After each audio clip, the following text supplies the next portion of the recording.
Izvršni direktor BTC Julij Božič se je tudi tistega hladnega četrtkovega jutra odpravil v službo nekaj minut pred 8 zjutraj. Pred stanovanjsko hišo na vrhu Vižmarskega klanca je sprva izklopil polnilni kabel Toyota Prius plug-in hibrid, zdrgnil led iz vetrobranskega stekla in se neslišno z gornjo elektriko odpravil proti BTC. Živijo, lep pozdrav. S tole lepo Toyota Prius smo danes začeli en izjemen program, ki združuje car sharing in ride sharing. Gre pa za to, da sem zjutraj pobral avto, se odpeljal do prvega sodelavca, ga pobral in potem še dva dodatna sodelavca in smo se skupaj odpeljali v službo. In vse to z dotikom na aplikacijo, ki omogoča, da pogledaš, kdaj poberaš sodelavce in kdo vse se bo s tabo peljal. Po približno 45 minutah so vsi štirje na cilju, v ljubljanskem BTC. Sicer približno 5 minut kasneje kot sicer, obenem pa je Božič tisti dan do službe prevozil 15 namesto običajnih 11,4 km. A prihranki so vidni drugje in nikakor niso zanemarljivi.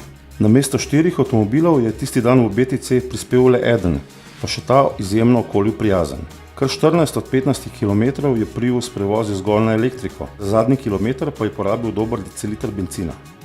Če bi se vsak od 4 sodelavcev na pot odpravil svojim, denimo dizelskim avtom, bi skupaj porabili okoli 4 litre dizelskega goriva in v zrače izpustili okoli 110 gramov CO2.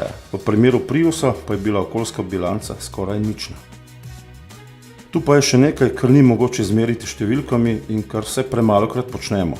To je druženje. Formalno ali neformalno, to je popolnoma vseeno. Ali ste v hladnih jutrih raje sami s svojimi mislimi? Ja, izkušnja je izredno dobra. Z sodelavci smo se malo pogovorili o projektih čez dan in prihodnjih.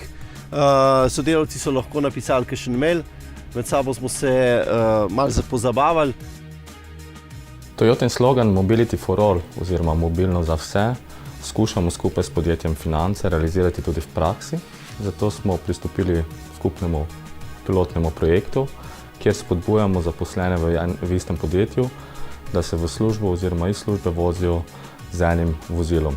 S tem seveda z odličnimi Toyotinimi vozili, hibridnimi ter priključnimi hibridnimi vozili zmanjšamo ogljični odtis, zmanjšamo oziroma povečamo parkirne prostore v mestu in spodbujamo ljudi, da so dosti bolj ekološki. V drugi fazi Toyota nadgrajuje ta sistem tudi z možnostjo car sharinga med podjetji.